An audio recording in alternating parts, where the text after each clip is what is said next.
Hai, Assalamualaikum. Bersama dengan Izzah lagi. Okey, kali ni Izzah nak kongsi tau.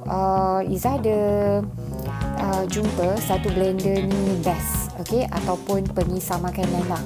Sebelum ni, Izzah pakai blender yang ada volume tu je. Yang boleh pilih nak volume 1, 2 ataupun 3 tu kan.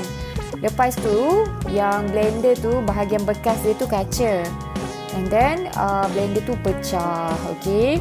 Lepas tu Izzah pun cubalah cari blender lain yang lebih menarik, yang ada macam-macam function dia. Sebab sekarang ni kan macam kita boleh buat macam-macam kan dengan blender. Ada yang versi juice ataupun kita nak versi smoothies dan sebagainya kan.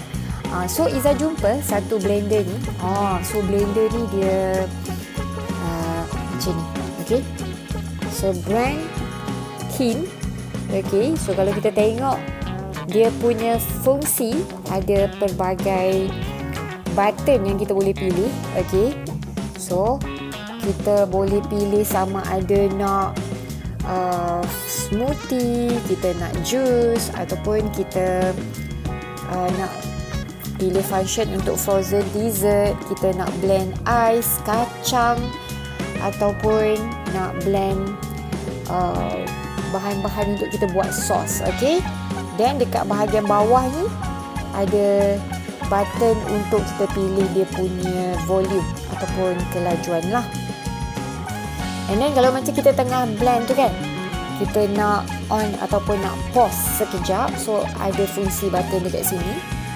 So dekat bahagian tepi ni ada power on dan juga off. Okay, so kita tak perlu nak directly pergi tekan dekat bahagian plug utama tu untuk on dan juga off. Saiz dia besar.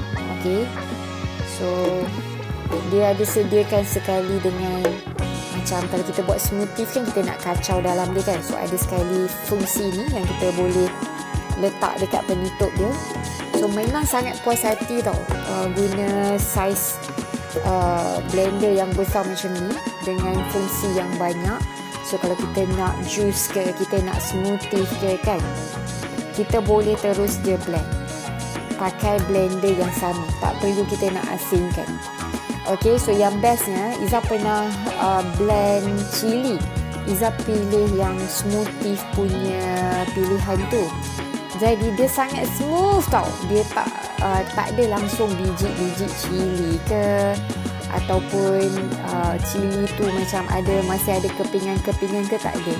Dan dia sangat laju. Okay, so kita tak perlu letak air yang banyak pun untuk kita blend sesuatu makanan tu. So dia sangat mudah. Dia punya pisau dekat dalam ni ada 4 bilah macam tu. So sangat tajam dan sangat berfungsi untuk nak mengisar makanan dengan laju. Okay, dan hasil dia memang best.